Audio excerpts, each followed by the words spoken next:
आज का हमारा टॉपिक है aromatic, anti aromatic and non aromatic compounds क्या होते हैं, इनका स्टेबिलिटी ऑर्डर क्या होता है और इनके क्या क्या एप्लीकेशंस है। तो जब भी हम एरोमेटिक कंपाउंड्स की बात करते हैं हमारे दिमाग में सबसे पहला एग्जांपल आता है बेंजीन। हमें पता है बेंजीन एक एरोमेटिक कंपाउंड है, लेकिन किसी भी कंपाउंड को देख के हम ये कैसे बता सकते हैं कि वो एरोमेटिक है या नहीं है। एरोमेटिक कंपाउंड के कुछ स्पेशल कैरेक्टरिस्टिक्स होते हैं, वो कुछ रूल्स को फॉलो करते हैं। जैसे रूल नंबर 1, हमारा कंपाउंड जो है वो साइक्लिक होना चाहिए। ठीक है, तो बेंजीन है ये एक साइक्लिक कंपाउंड है। ठीक। रूल नंबर 2, सिस्टम प्लेनर होना चाहिए। रिंग के सभी एटम्स एक ही प्लेन में होने चाहिए, कोई भी एटम प्लेन से बाहर नहीं होना चाहिए। और किसी भी मॉलिक्यूल को प्लेनर होने के लिए उसका हाइब्रिडाइजेशन, उसके सभी एटम्स का हाइब्रिडाइजेशन sp2 या sp होना चाहिए।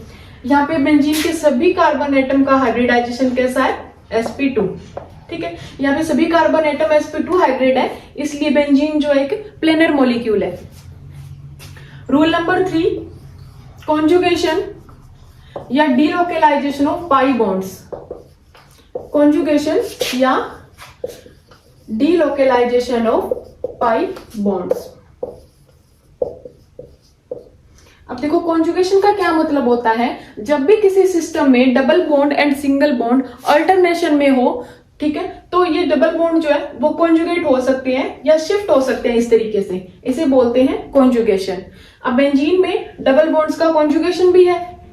रूल नंबर 4 जो कि सबसे ज्यादा इंपॉर्टेंट है, molecule follows हक्कल rule. Molecule हक्कल rule को फॉलो करना चाहिए। और हक्कल रूल क्या होता है कि अगर किसी भी साइक्लिक प्लेनर सिस्टम में 4n+2 पाई इलेक्ट्रॉन्स डीलोकेलाइज हो तो वो सिस्टम क्या हो जाएगा? एरोमेटिक। ठीक है, किसी भी सिस्टम में जो कि साइक्लिक भी है, प्लेनर भी है, उसमें 4n+2 पाई इलेक्ट्रॉन्स का कॉन्जुगेशन या डीलोकेलाइजेशन है, तो उस कंपाउंड को हम एरोमेटिक बोलेंगे। अब 4n+2 पाई इलेक्ट्रॉन से क्या मतलब है? यहाँ पे n की वैल्यू 0 से लेके कुछ भी हो सकती है, 1 2 3 एंड सो ऑन। ठीक है, n की वैल्यू अगर अपन 0 पुट करते हैं तो कितने पाई इलेक्ट्रॉन हो गए? 2 पाई इलेक्ट्रॉन। n की वैल्यू अगर 1 पुट करेंगे तो 4+2 6 पाई इलेक्ट्रॉन्स। अगर 2 पुट करेंगे तो 10 पाई इलेक्ट्रॉन्स, और अगर 3 पुट करते हैं तो 14 पाई इलेक्ट्रॉन्स। अगर किसी भी सिस्टम में इस तरह से इलेक्ट्रॉन डीलोकेलाइज हो तो वो सिस्टम एरोमेटिक हो जाएगा। अब हम ये इलेक्ट्रॉन काउंट कैसे करेंगे? देखो, अगर सिस्टम में हमारे पास डबल बॉन्ड है, ठीक है, तो उसके लिए हम कितने इलेक्ट्रॉन काउंट करेंगे? 2 इलेक्ट्रॉन्स। क्योंकि देखो कोई भी बॉन्ड जो है वो 2 इलेक्ट्रॉन से मिलकर बना होता है। अगर कहीं भी एक बॉन्ड शिफ्ट हो रहा है उसका मतलब वहां पे 2 इलेक्ट्रॉन शिफ्ट हो रहे हैं। ठीक है, अगर हमारे पास ट्रिपल बॉन्ड हो तो कितने इलेक्ट्रॉन काउंट करेंगे? 2 इलेक्ट्रॉन्स। क्योंकि ट्रिपल बॉन्ड में हमें पता है एक सिग्मा और 2 पाई बॉन्ड्स होते हैं। यहाँ पे 2 पाई बॉन्ड है, लेकिन कॉन्जुगेशन में 1 पाई बॉन्ड ही मूव करता है। कॉन्जुगेशन में सिर्फ 1 पाई बॉन्ड पार्टिसिपेट करेगा। इसका मतलब कितने इलेक्ट्रॉन पार्टिसिपेट करेंगे? 2 इलेक्ट्रॉन्स। अगर हमारे पास नेगेटिव चार्ज या लोन पेयर है या फिर पॉजिटिव चार्ज है, तो देखो नेगेटिव चार्ज के लिए हम 2 इलेक्ट्रॉन काउंट करेंगे और पॉजिटिव चार्ज के लिए 0 इलेक्ट्रॉन काउंट करेंगे। देखो ऐसा क्यों होता है? जैसे हमारे पास ये स्पीसीज है, ठीक है, इन दोनों का बॉन्ड जो है 2 इलेक्ट्रॉन से मिलकर बना होता है। सभी बॉन्ड्स 2 इलेक्ट्रॉन से मिलकर बनते हैं। अब अगर ये ग्रुप अपने बॉन्ड के इलेक्ट्रॉन को छोड़ के बाहर निकल जाए तो इस पे कैसा चार्ज आएगा? पॉजिटिव चार्ज, और कार्बन पे नेगेटिव चार्ज। तो बॉन्ड के दोनों इलेक्ट्रॉन जब कार्बन ने रखे तब उस पे नेगेटिव चार्ज आया। इसका मतलब कार्बन पे 2 इलेक्ट्रॉन्स है, और यहाँ पे ये बॉन्ड के एक भी इलेक्ट्रॉन इसके पास नहीं है, 0 इलेक्ट्रॉन है, इसलिए उस पे पॉजिटिव चार्ज आया। तो पॉजिटिव चार्ज के लिए हम 0 इलेक्ट्रॉन काउंट करेंगे और नेगेटिव चार्ज के लिए 2 इलेक्ट्रॉन्स काउंट करेंगे। अब देखो बेंजीन में कितने डबल बॉन्ड है, कितने पाई इलेक्ट्रॉन्स है? यहाँ पे 3 डबल बॉन्ड्स है। ठीक है, और एक डबल बॉन्ड में 2 इलेक्ट्रॉन्स काउंट करेंगे तो टोटल कितने हो गए? 6 इलेक्ट्रॉन्स। ठीक है, तो बेंजीन में 6 पाई इलेक्ट्रॉन डिलोकेलाइज हो रहे हैं, इसीलिए उसको हम क्या बोलते हैं, एरोमेटिक। 6 पाई इलेक्ट्रॉन अगर किसी सिस्टम में होते हैं तो उसको एरोमेटिक बोलेंगे। अब इसके और भी एग्जांपल है,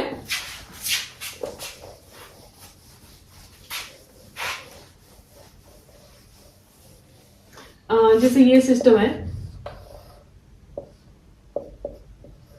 ठीक है, यहाँ पे देखो एक पाई बॉन्ड में 2 इलेक्ट्रॉन होते हैं, पॉजिटिव चार्ज में तो कोई इलेक्ट्रॉन है ही नहीं, तो टोटल 2 पाई इलेक्ट्रॉन हो गए। और 2 पाई इलेक्ट्रॉन होने का मतलब है सिस्टम कैसा हो गया, एरोमेटिक। ठीक है, या फिर ये एग्जांपल है, ठीक है, यहाँ पे देखो 2 इलेक्ट्रॉन इस डबल बॉन्ड के, 2 इलेक्ट्रॉन इस डबल बॉन्ड के, 2 इलेक्ट्रॉन नेगेटिव चार्ज के, तो टोटल 6 पाई इलेक्ट्रॉन हो गए। और 6 पाई इलेक्ट्रॉन होने का मतलब ये भी क्या है, एरोमेटिक। ठीक है, जैसे ये सिस्टम है, यहाँ पे 2 + 2 + 2 टोटल कितने इलेक्ट्रॉन हो गए, 6 पाई इलेक्ट्रॉन्स, तो ये भी क्या हो गया, एरोमेटिक। जैसे कोई भी बेंजेनोइड कंपाउंड है, नेफ्थलीन हो गया,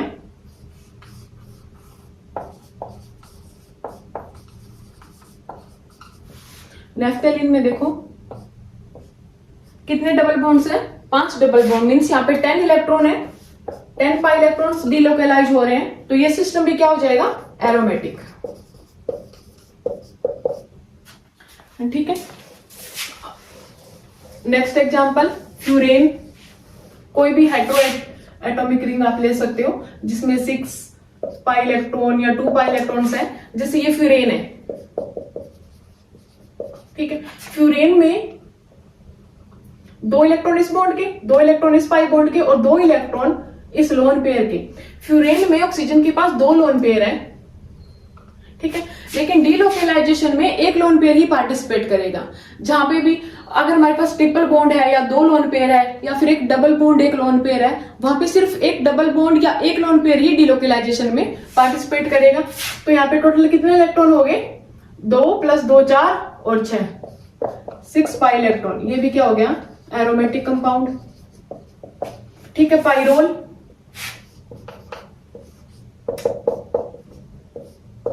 नाइट्रोजन पे एक लोन पेयर है, टोटल 6 इलेक्ट्रॉन हो गए, 2 इलेक्ट्रॉन इस डबल बॉन्ड के, 2 इस डबल बॉन्ड के और 2 लोन पेयर के, तो 6 पाई इलेक्ट्रॉन का मतलब क्या हो गया, एरोमेटिक। अब जैसे है पिरिडीन,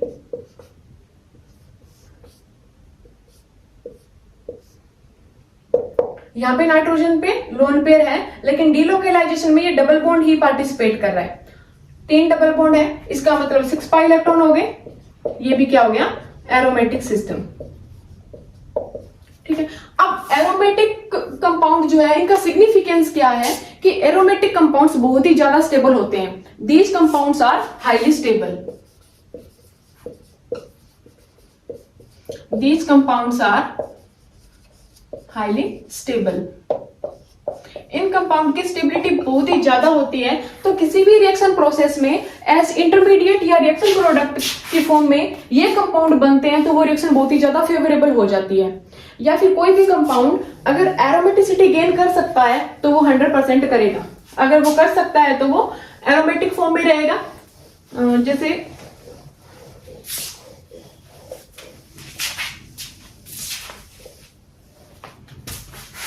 जैसे ये एग्जांपल है हमारे पास, एक 5 मेंबर रिंग और एक 3 मेंबर रिंग है। ठीक है, अब ये जो कंपाउंड है वो एरोमेटिसिटी गेन कर सकता है, कैसे, अगर इस बॉन्ड के इलेक्ट्रॉन यहां पे शिफ्ट हो जाए तो यहां पे नेगेटिव चार्ज आ जाएगा, और 3 मेंबर रिंग ने इलेक्ट्रॉन दिए हैं, ठीक है, तो यहां पे पॉजिटिव चार्ज आ जाएगा। अब देखो ऊपर वाली जो रिंग है इसमें 6 इलेक्ट्रॉन हो गए, 2 डबल बॉन्ड के 4 इलेक्ट्रॉन और एक नेगेटिव चार्ज के 2 इलेक्ट्रॉन, टोटल 6 हो गए। और यहाँ पे तो 0 इलेक्ट्रॉन है, तो नीचे वाली रिंग में 2 पाई इलेक्ट्रॉन हो गए। इस रिंग में 2 पाई इलेक्ट्रॉन है, इस रिंग में 6 पाई इलेक्ट्रॉन, तो ये ओवरऑल सिस्टम कैसा हो गया, एरोमेटिक। यहाँ पे दोनों रिंग एरोमेटिक है, तो ये जो कंपाउंड है वो इस फॉर्म में एग्जिस्ट करेगा। कोई भी कंपाउंड अगर एरोमेटिसिटी गेन कर सकता है तो वो करेगा, क्योंकि एरोमेटिक कंपाउंड बहुत ही ज्यादा स्टेबल होते हैं। ठीक है, कुछ और भी एग्जांपल हो सकते हैं,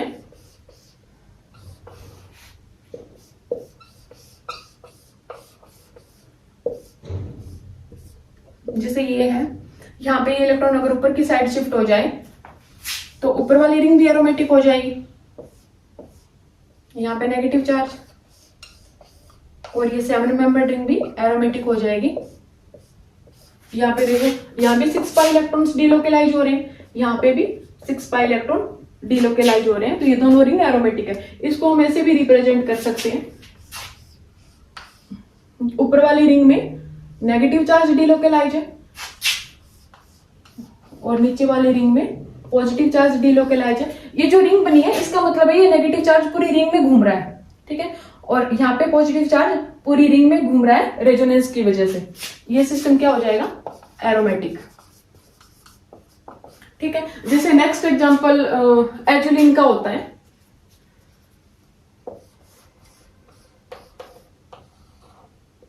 जब 7 मेंबर्ड एंड 5 मेंबर्ड रिंग एक बॉन्ड शेयर करते हैं तो इसको हम बोलते हैं एजुलिन। ये एजुलिन है। अब ये एजुलिन भी एक पोलर कंपाउंड होता है। पोलर मतलब ये इलेक्ट्रॉन को इस टाइप से शेयर करते हैं कि 7 मेंबर्ड रिंग पे पॉजिटिव चार्ज आ जाए और 5 मेंबर्ड रिंग पे नेगेटिव चार्ज आ जाए, ठीक है। तो ये सिस्टम क्या हो जाएगा, एरोमेटिक। अब ये इधर वाली जो रिंग है इसमें 6 पाई इलेक्ट्रॉन है, ठीक है, 2 इस बॉन्ड के, 2 इस बॉन्ड के और ये 2 नेगेटिव चार्ज के। और ये वाली जो रिंग है ये भी अपने आप में एरोमेटिक है, तीनों बॉन्ड के 6 पाई इलेक्ट्रॉन इसके पास है, तो ये भी क्या हो गया, एरोमेटिक, ठीक है। इसको हम यूं रिप्रेजेंट कर सकते हैं, इस रिंग में पॉजिटिव चार्ज डीलोकेलाइज है, इस रिंग में नेगेटिव चार्ज। अब इन सारी चीजों का सिग्निफिकेंस क्या होता है कि जैसे अगर हमें डाइपोल मोमेंट बताना हो, अब हमें ये कंपाउंड दे कोई डाइपोल मोमेंट पूछे, मींस चार्ज सेपरेशन पूछे कि किस टाइप से चार्ज सेपरेशन है, तो अगर हमें एरोमेटिसिटी के बारे में पता है तभी हम बता सकते हैं कि इस बॉन्ड के इलेक्ट्रॉन ऊपर की साइड शिफ्ट होंगे, क्योंकि ऊपर के साइड इलेक्ट्रॉन शिफ्ट होंगे तभी दोनों रिंग एरोमेटिक होगी। अगर इलेक्ट्रॉन नीचे शिफ्ट हो जाते, यहाँ पे नेगेटिव चार्ज आ जाता, 4 इलेक्ट्रॉन हो जाते और ऊपर भी 4 इलेक्ट्रॉन हो जाते, तो ये एंटी एरोमेटिक हो जाती, ठीक है। तो एरोमेटिसिटी का क्या यूज है, हम इलेक्ट्रॉन की शिफ्टिंग बता सकते हैं। अब जैसे यहाँ पे हमें इस रिंग पे किसी न्यूक्लियोफाइल का एडिशन करवाना है। न्यूक्लियोफाइल का मतलब होता है जो पॉजिटिव चार्ज लविंग है, न्यूक्लियोफाइल पे नेगेटिव चार्ज होता है, पॉजिटिव चार्ज लविंग है, तो इसको देख के हम ये नहीं बता सकते कि न्यूक्लियोफाइल कहाँ अटैक करेगा, लेकिन अगर हमें इस स्ट्रक्चर का पता है तो हम बता देंगे कि ये कहीं भी इस रिंग पे अटैक करेगा। कोई भी इलेक्ट्रोफाइल है, इलेक्ट्रॉन लविंग स्पीसीज है जिसपे पॉजिटिव चार्ज है, जो इलेक्ट्रॉन लविंग है वो इस रिंग पे अटैक करेगा। तो ये सारी चीजें हम रिएक्शन मैकेनिज्म में पढ़ेंगे, लेकिन ये एरोमेटिसिटी का ही एप्लीकेशन है, ठीक है। These compounds are highly stable, ये बहुत ही स्टेबल कंपाउंड है, कोई भी कंपाउंड इस फॉर्म में रहना पसंद करेगा। नेक्स्ट है anti aromatic compound.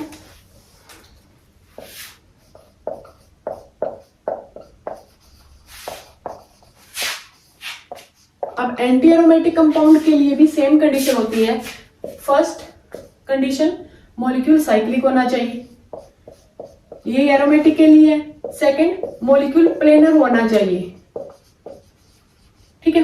Third, conjugation या डीलोकेलाइजेशन ऑफ पाई बॉन्ड्स होना चाहिए। कॉन्जुगेशन या फिर क्या बोल देते हैं, डीलोकेलाइजेशन ऑफ पाई इलेक्ट्रॉन या पाई बॉन्ड्स, ठीक है। लेकिन ये हकल रूल को फॉलो नहीं करते,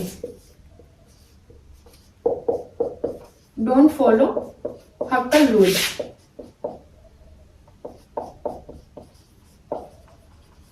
इनमें डीलोकेलाइजेशन 4n इलेक्ट्रॉन का होता है, यहाँ पे 4n पाई इलेक्ट्रॉन्स का डीलोकेलाइजेशन होगा। कंपाउंड में अगर 4n प्लस 2 पाई इलेक्ट्रॉन हो तो वो एरोमेटिक हो जाएगा, और 4n इलेक्ट्रॉन हो तो वो एंटी एरोमेटिक हो जाएगा। बाकी सारी कंडीशन सेम होती है, ठीक है।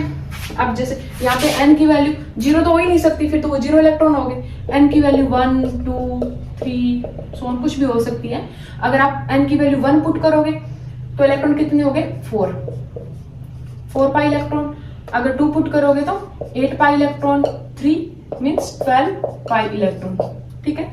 तो अगर किसी भी सिस्टम में 2, 6, 10 इस टाइप से इलेक्ट्रॉन हो तो वो एरोमेटिक था, और अगर 4, 8, 12 इस टाइप से इलेक्ट्रॉन हो तो वो एंटी एरोमेटिक होगा। एंटी एरोमेटिक कंपाउंड बिल्कुल भी स्टेबल नहीं होते हैं, इनकी स्टेबिलिटी बहुत ही कम होती है। जैसे इसका सबसे अच्छा एग्जांपल क्या होता है,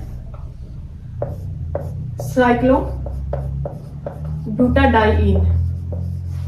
साइक्लोब्यूटाडाइइन, ठीक है, इसमें देखो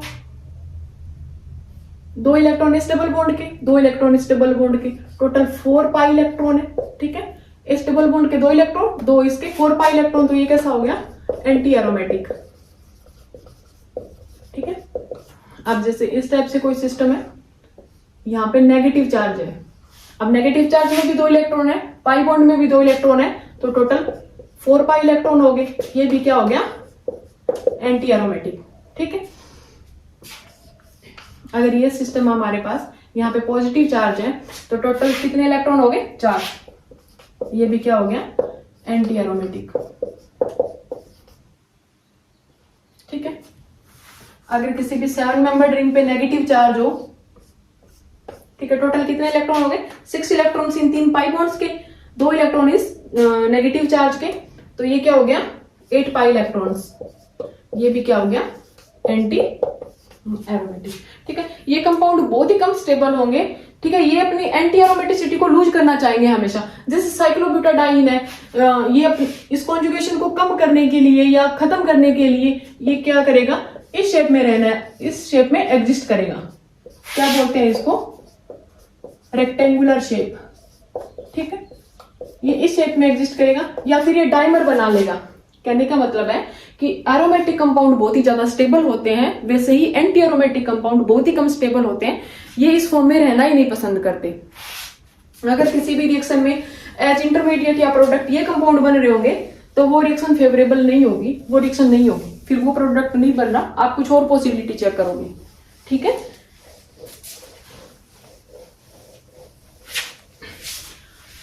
ठीक है, अब थर्ड है non aromatic compound.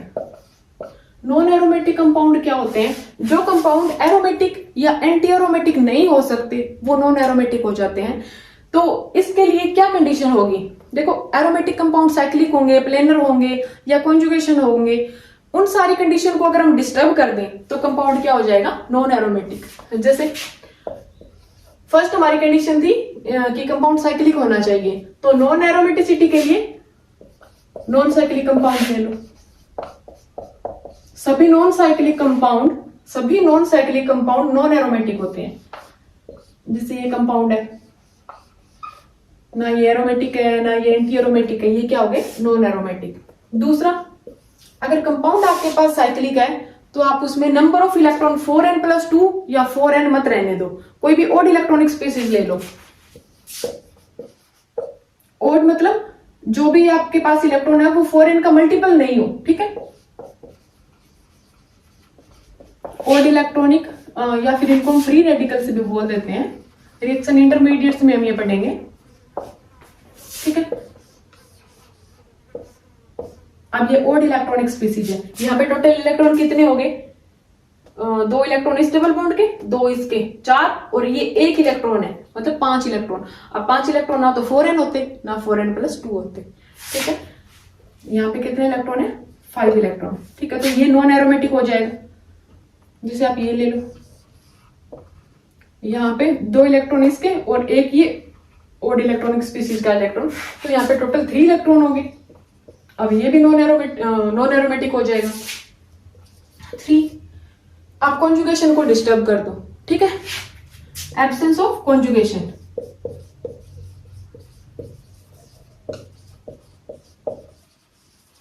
Absence of conjugation, जैसे आप ये सिस्टम ले लो, यहाँ पे डबल बॉन्ड तो है, लेकिन यहाँ पे एक sp3 हाइब्रिड कार्बन डाल दो, ठीक है। sp3 हाइब्रिड कार्बन डालते ही कॉन्जुगेशन नहीं रहा।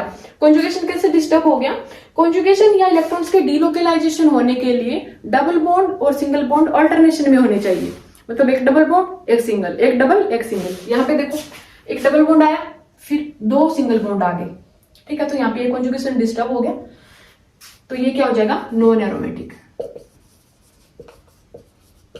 इस टाइप के कोई भी कंपाउंड हो सकते हैं, जैसे यहाँ पे भी एक sp3 हाइब्रिड कार्बन हो गया, यहाँ पे भी 2 डबल बॉन्ड एक साथ आ गए, तो यहाँ पे भी कॉन्जुगेशन डिस्टर्ब हो गया और ये नॉन एरोमेटिक कंपाउंड हो गया, अब देखो कुछ होते हैं एक्सेप्शन जिनको होना तो चाहिए था एरोमेटिक, यहाँ तक हो गया, ठीक है।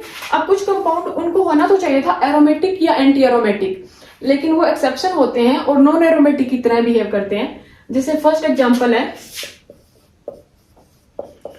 साइक्लो ओक्टा टेट्राईन, ठीक है। देखो 8 मेंबर्ड रिंग होती है, उसमें 4 डबल बॉन्ड होते हैं। अब देखो यहाँ पे 4 डबल बॉन्ड होने का मतलब कितने पाई इलेक्ट्रॉन हो गए, 8 पाई इलेक्ट्रॉन्स, और 8 पाई इलेक्ट्रॉन 4n हो गया, n की वैल्यू 2 है, ठीक है। 4n इलेक्ट्रॉन हो गया, तो ये कैसा होना चाहिए, एंटी एरोमेटिक, लेकिन ये एंटी एरोमेटिक नहीं होता क्योंकि इसमें कॉन्जुगेशन डिस्टर्ब हो गया, ये कंपाउंड नॉन प्लेनर होता है, ठीक है। ये कौन सी कंडीशन को फॉलो नहीं करा, प्लेनर वाली कंडीशन को, मॉलिक्यूल प्लेनर नहीं है, टब शेप में रहता है। हम ये बहुत जगह पढ़ेंगे कि साइक्लोऑक्टाटेट्राईन जो है वो टब शेप में रहता है, ठीक है, नॉन प्लेनर होता है। तो ये कंपाउंड कैसा हो गया, नॉन एरोमेटिक। होना कैसा चाहिए था, एंटी एरोमेटिक। ये सारी चीजें हमें याद रखनी पड़ेगी कि कौन सा प्लेनरिटी को डिस्टर्ब करके आउट ऑफ प्लेन चला जाता है, ठीक है। सेकेंड पेंटालिन। पेंटालिन क्या होता है, दो 5 मेंबर्ड रिंग आपस में एक बॉन्ड शेयर करती है,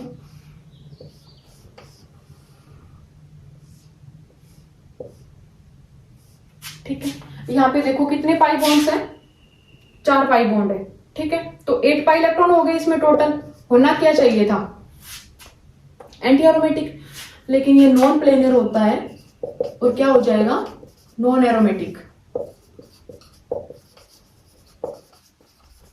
सेम ऐसे ही हेप्टालिन भी होता है। हेप्टालिन मतलब दो 7 मेंबर्ड रिंग एक बॉन्ड शेयर कर रही होती है,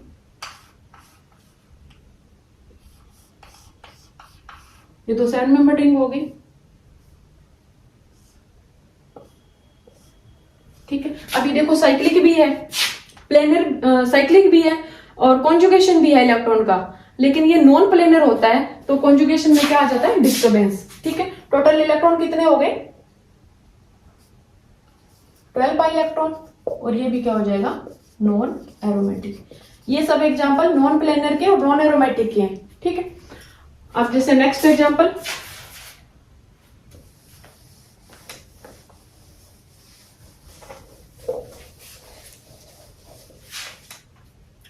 टेन एन्युलिन। 10 एन्युलिन क्या होती है,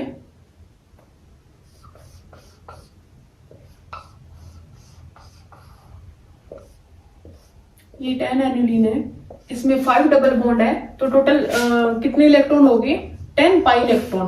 टोटल कितने पाई इलेक्ट्रॉन्स है, 10। लेकिन ये नॉन प्लेनर होता है क्योंकि यहाँ पे जो हाइड्रोजन होते हैं, इंटरनल हाइड्रोजन रिपल्शन होता है, यहाँ के जो हाइड्रोजन है उनमें क्या हो जाएगा, रिपल्शन, तो ये नॉन प्लेनर हो जाएगा।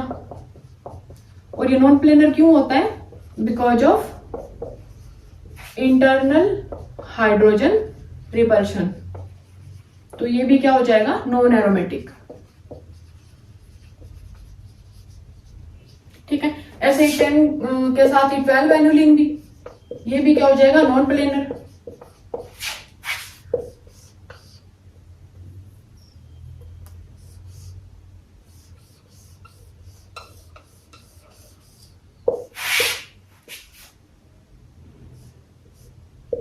कितने पाई बॉन्ड्स हैं, 6, तो कितने पाई इलेक्ट्रॉन्स हो गए, 12 पाई इलेक्ट्रॉन। होना क्या चाहिए था, एंटी एरोमेटिक, है ना, लेकिन ये नॉन प्लेनर है क्योंकि यहाँ पे भी इंटरनल हाइड्रोजन रिपल्शन होता है, और ये मॉलिक्यूल, ये जो बॉन्ड है वो आउट ऑफ प्लेन चले जाते हैं, और ये क्या हो जाएगा, नॉन प्लेनर, नॉन एरोमेटिक,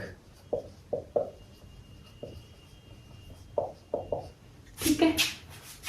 अब जैसे इन्हीं के जैसा होता है 14 एन्युलिन।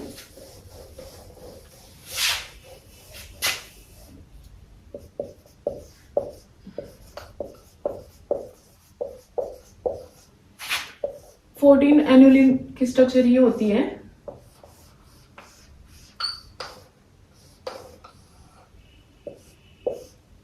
ऑल्टरनेशन में डबल बॉन्ड होते हैं, ठीक है। टोटल कितने पाई बॉन्ड्स हो गए, 7, तो टोटल पाई इलेक्ट्रॉन कितने हो गए, 14। 14 पाई इलेक्ट्रॉन होने का क्या मतलब है, कैसा होना चाहिए सिस्टम, एरोमेटिक। लेकिन होता क्या है, एरोमेटिक, ये एरोमेटिक ही होता है। अब इसमें ऐसा क्या हो गया, इसके देखो ये जो हाइड्रोजन है यहाँ पे इनको काफी स्पेस मिल गया, इनमें रिपल्शन नहीं होता, ये काफी दूर दूर रह रहे हैं। जैसे जैसे सिस्टम बड़ा होगा उसके बॉन्ड्स दूर दूर होते जाएंगे, तो यहाँ पे अंदर रिपल्शन नहीं होता।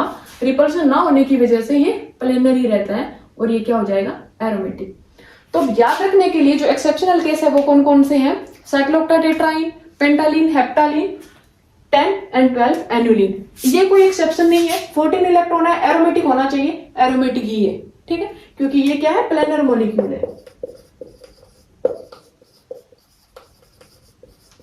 ठीक है।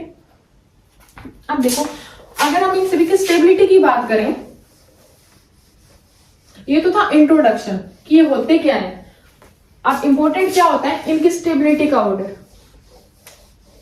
स्टेबिलिटी ऑर्डर होता है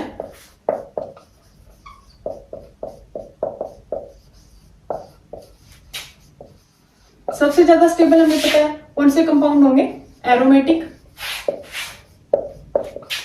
उसके बाद नॉन एरोमेटिक, और एंटी एरोमेटिक का तो हमें पता है कि वो स्टेबल होते ही नहीं है या बहुत ही कम स्टेबल होते हैं, और सबसे कम स्टेबिलिटी होती है एंटी एरोमेटिक की, ठीक है। अगर हमारे पास ये एग्जांपल हो,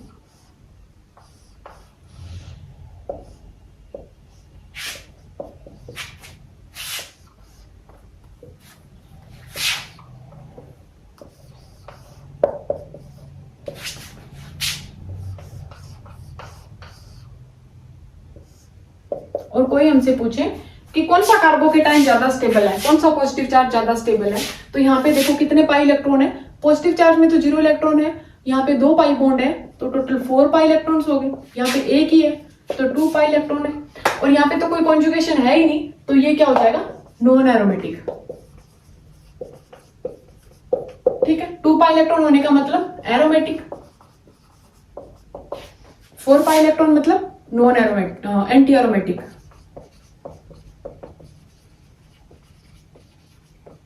ठीक है। तो सबसे ज्यादा स्टेबल कौन सा हो जाएगा, सेकंड नंबर, उसके बाद में थर्ड, और सबसे कम स्टेबल फर्स्ट। ये क्या हो गया, स्टेबिलिटी, ठीक है। अब अगर हमें कंपेयर करना हो, जैसे यहां पे हमारे पास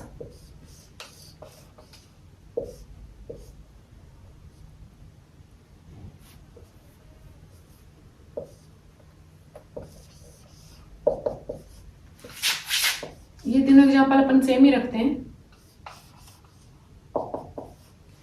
और एक और एग्जांपल लेते हैं। अब देखो ये 4 पाई इलेक्ट्रॉन है, ये कैसा था, एंटी एरोमेटिक, ठीक है। ये क्या है, 2 पाई इलेक्ट्रॉन, एरोमेटिक, ये नॉन एरोमेटिक है, ठीक है। ये भी एरोमेटिक है, यहाँ पे 6 पाई इलेक्ट्रॉन है, 6 पाई इलेक्ट्रॉन होने का मतलब क्या है, ये भी एरोमेटिक है। अब अगर हमसे कोई स्टेबिलिटी पूछे तो हम क्या बताएंगे, हमें पता है सबसे कम स्टेबल एंटी एरोमेटिक है, उससे पहले नॉन एरोमेटिक आएगा, इन दोनों में से ज्यादा स्टेबल कौन होगा, ठीक है। तो इस चीज को एक्सप्लेन करने के लिए आप लोगों को एक नोट ध्यान में रखना होगा।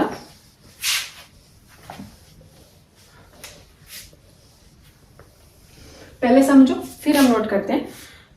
देखो ये जो दोनों रिंग है वो एरोमेटिक है, और एरोमेटिसिटी जो होती है वो प्लेनरिटी से कनेक्ट होती है। रिंग अगर प्लेनर होगी तो वो एरोमेटिक होगा, अगर प्लेनर नहीं होगी तो फिर वो नॉन एरोमेटिक हो जाएगा या उसकी एरोमेटिसिटी डिस्टर्ब हो जाएगी। तो अगर ये नॉन प्लेनर हो जाए तो इसकी एरोमेटिसिटी थोड़ी सी डिस्टर्ब हो जाएगी, और ये भी अगर नॉन प्लेनर हो जाए तो इसकी एरोमेटिसिटी डिस्टर्ब हो जाएगी। अब देखो जो छोटी रिंग होती है वो नॉन प्लेनर, उसके नॉन प्लेनर होने के चांस कम होते हैं, क्योंकि छोटा सिस्टम है, रिजिड होगा, 3 ही तो बॉन्ड है, वो कैसे इधर उधर हिले डुलेंगे, ठीक है। अब हमारे पास बड़ी रिंग है, ठीक है, तो उसके बॉन्ड इधर उधर थोड़े हवा में हिलते रहते हैं, तो इसके नॉन प्लेनर होने के चांस ज्यादा है।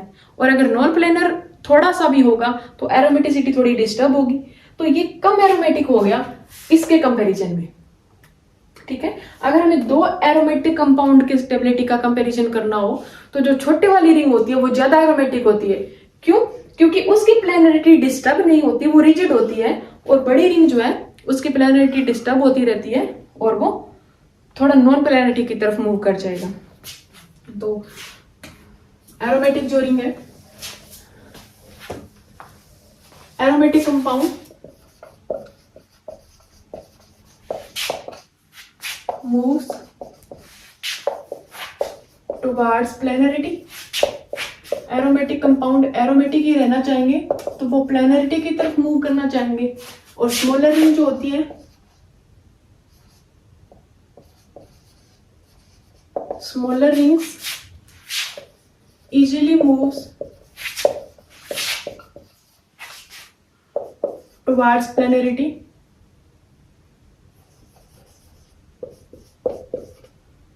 या फिर आप सीधा यूं लिख लो, smaller rings are more planar. ठीक है, लार्जर रिंग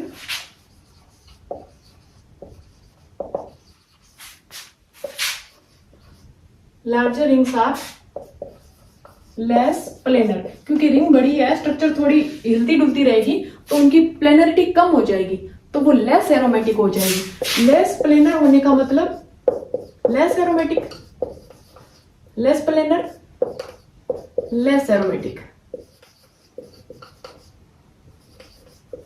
ठीक है, तो स्मॉलर रिंग ज्यादा एरोमेटिक होती है, लार्जर रिंग कम एरोमेटिक होती है। तो इनका स्टेबिलिटी ऑर्डर क्या हो जाएगा? सबसे पहले ये वाली रिंग आएगी 2 नंबर, फिर 4 नंबर, उसके बाद में नॉन एरोमेटिक 3 नंबर, और उसके बाद में एंटी एरोमेटिक 1।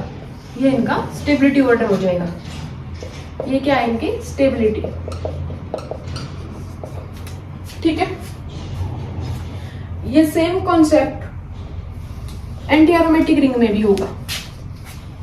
कोई भी कंपाउंड जो है वो एरोमेटिक होना चाहेगा और कोई भी कंपाउंड एंटी एरोमेटिसिटी को लूज करना चाहेगा। अगर कोई भी 2 रिंग लेते हैं हम जो कि एंटी एरोमेटिक है, इसमें 4 पाई इलेक्ट्रॉन्स है एंटी एरोमेटिक, 8 पाई इलेक्ट्रॉन्स ये भी एंटी एरोमेटिक, दोनों में 4n इलेक्ट्रॉन है ना, 4 का मल्टीपल। ठीक है, तो दोनों ही एंटी एरोमेटिक है। अब दोनों में से कौन सी कम स्टेबल है, कौन सी ज्यादा स्टेबल है, ये हम कैसे एक्सप्लेन करेंगे? देखो, लार्जर रिंग थोड़ी थोड़ी नॉन प्लेनर होती रहती है, उसके बॉन्ड थोड़े मूव करते रहते हैं। तो ये नॉन प्लेनर अगर है तो ये इसकी एंटी एरोमेटिसिटी कम हो जाएगी। ठीक है, क्योंकि ये नॉन प्लेनरिटी की तरफ मूव करेगा। तो अगर ये एरोमेटिक होती तो इसकी एरोमेटिसिटी डिस्टर्ब होती। अब ये एंटी एरोमेटिक है तो इसकी एंटी एरोमेटिसिटी डिस्टर्ब होगी। इसकी एंटी एरोमेटिसिटी डिस्टर्ब हो गई तो ये क्या हो गया? Less anti aromatic. ठीक है, अब ये रिजिड है, नॉन प्लेनर नहीं होना चाहिए, तो ये क्या हो जाएगी? मोर एंटी एरोमेटिक। तो स्टेबिलिटी का ऑर्डर क्या हो जाएगा? ज्यादा स्टेबल बड़ी वाली रिंग हो जाएगी। ठीक है, ठीक है, यहां तक समझ में आ गया कि जो भी स्मॉलर रिंग होती है, चाहे वो एरोमेटिक हो चाहे एंटी एरोमेटिक, वो क्या करेगी? नॉन प्लेनर नहीं होती तो वो ज्यादा, अगर एरोमेटिक रिंग है तो वो ज्यादा एरोमेटिक होगी, और अगर एंटी एरोमेटिक है तो वो ज्यादा एंटी एरोमेटिक होगी। ठीक है, और लार्जर रिंग जो होती है वो थोड़ा मूव कर सकती है, नॉन प्लेनर हो सकती है। तो लार्जर रिंग अगर एरोमेटिक होगी तो एरोमेटिक भी कम होगी, और अगर एंटी एरोमेटिक है तो उनकी एंटी एरोमेटिसिटी भी कम होगी। ठीक है, अब देखो ये जो एरोमेटिसिटी या एंटी एरोमेटिसिटी है, इनके एप्लीकेशन क्या है? हम कंपाउंड की रिएक्टिविटी, एसिडिटी या बेसिसिटी चेक करते हैं, और अगर हमें कोई भी कंपाउंड एरोमेटिक मिल जाता है तो हम ये बोलेंगे कि इस फॉर्म में रहना ज्यादा पसंद करेगा। जैसे हम एक एग्जांपल लेते हैं। पहले देखो, acidity of sulphuric acid is equal to acidity of concentrate H2SO4। अब देखो, कंसंट्रेट H2SO4 जो होता है वो बहुत ही अच्छा एसिड है, स्ट्रॉन्ग एसिड है ना। अब कोई भी स्क्वायरिक एसिड है उसकी एसिडिटी इतनी ज्यादा है, ओरिजिन क्या है, सिर्फ एरोमेटिसिटी। हालांकि ऐसे बहुत सारे एग्जांपल है, पूरी ऑर्गेनिक में हम यही चीजें पढ़ते रहते हैं, लेकिन यहाँ पे एक एग्जांपल मैं एक्सप्लेन कर रही हूँ। और वो एग्जांपल क्या है, स्क्वायरिक एसिड। ये होता है स्क्वायरिक एसिड, यहाँ पे डबल बॉन्ड, ये क्या होता है, स्क्वायरिक एसिड। अब यहाँ पे देखो, अगर ये अपने 2 प्रोटॉन को लूज कर दे, एसिडिटी क्या है, किसी को अपना H+ आयन देना, ये अपने 2 H+ दे सकता है, ठीक है। और ये क्या बन जाएगा, यहाँ पे भी O नेगेटिव, यहाँ पे भी O नेगेटिव, ये अपने H इजीली रिमूव कर सकता है, इसीलिए इसकी एसिडिटी उतनी ज्यादा है, कंसंट्रेट H2SO4 जितनी, ठीक है। अब ये इलेक्ट्रॉन रिलीज करने के बाद में बहुत ही स्टेबल होगा, इजीली अपने H+ दे देगा। स्टेबल क्यों है, क्योंकि अब ये कंपाउंड हो गया एरोमेटिक। कैसे, सिस्टम में कितने इलेक्ट्रॉन है, रिंग में देखो, यहाँ के इलेक्ट्रॉन मत काउंट करना, रिंग में कितने इलेक्ट्रॉन डीलोकेलाइज है वही काउंट करते हैं, ठीक है। सिस्टम में कितने भी बॉन्ड या कितना भी बड़ा सिस्टम हो सकता है, रिंग में कितने इलेक्ट्रॉन होते हैं हमें वही काउंट करने हैं। रिंग में एक डबल बॉन्ड है, मतलब 2 इलेक्ट्रॉन है, ठीक है, 2 इलेक्ट्रॉन है। अब देखो यहाँ पे ये इलेक्ट्रॉन डीलोकेलाइज कैसे होंगे, कॉन्जुगेशन कैसे आएगा इस रिंग में, वो देखो। अब अगर ये इलेक्ट्रॉन यहाँ पे आए तो ये डबल बॉन्ड यहाँ पे और इसके इलेक्ट्रॉन यहाँ पे, ठीक है। यहाँ पे नेगेटिव चार्ज आ गया, यहाँ पे पहले ही था, यहाँ पे डबल बॉन्ड हो गया। ये सारी चीजें हम रेजोनेंस में पढ़ेंगे, इलेक्ट्रॉन का मूवमेंट कैसे होता है, ठीक है। अब देखो इसके इलेक्ट्रॉन शिफ्ट किए, अब इसके करेंगे, इसका नेगेटिव चार्ज यहाँ पे डबल बॉन्ड बन गया, ये डबल बॉन्ड यहाँ पे शिफ्ट हुआ, यहाँ पे डबल बॉन्ड बन गया, ये डबल बॉन्ड यहाँ पे शिफ्ट हो गया। तो नेक्स्ट स्ट्रक्चर क्या हो जाएगी, अब यहाँ पे नेगेटिव चार्ज है, यहाँ पे नेगेटिव था ही, यहाँ पे डबल बॉन्ड आ गया। अब क्या होगा, ये इलेक्ट्रॉन यहाँ पे, ये डबल बॉन्ड यहाँ, और अगर यहाँ पे डबल बॉन्ड बनेगा तो इसके इलेक्ट्रॉन इधर शिफ्ट हो जाएंगे। ये सारी चीजें हम रेजोनेंस में पढ़ेंगे कि इलेक्ट्रॉन कैसे मूव कर रहे हैं। अभी तो हमें यहाँ सिर्फ एरोमेटिसिटी का एप्लीकेशन देखना है।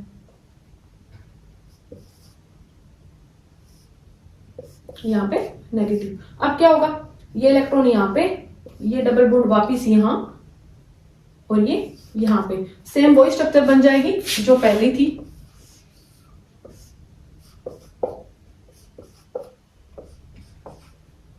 हमें सिर्फ ये देखना है, ये जो डबल बॉन्ड था यहाँ पे, ये 2 इलेक्ट्रॉन थे, इस पाई बॉन्ड के जो 2 इलेक्ट्रॉन थे वो पूरी रिंग में घूम के आ गए क्या, बिल्कुल। एक बार डबल बॉन्ड यहाँ है, नेक्स्ट स्ट्रक्चर में यहाँ है, फिर यहाँ पे, फिर नीचे, और फिर वापस अपनी जगह पे। तो ये जो 2 इलेक्ट्रॉन साइज डबल बॉन्ड के वो पूरी रिंग में मूव किए हैं, डीलोकेलाइज किए हैं, तो ये क्या हो जाएगा, एरोमेटिक सिस्टम। तो 2 प्रोटॉन रिलीज करने के बाद में ये जो नेगेटिव चार्ज आके ये जो कंपाउंड बना है ये एरोमेटिक है, इसलिए इजीली अपने 2 प्रोटॉन देके एरोमेटिक होना चाहेगा, इसीलिए वो बहुत अच्छा एसिड है। उसकी एसिडिटी कितनी है, कंसंट्रेट H2SO4 जितनी, ठीक है। ये एक तरीके से एप्लीकेशन पार्ट है एरोमेटिसिटी का।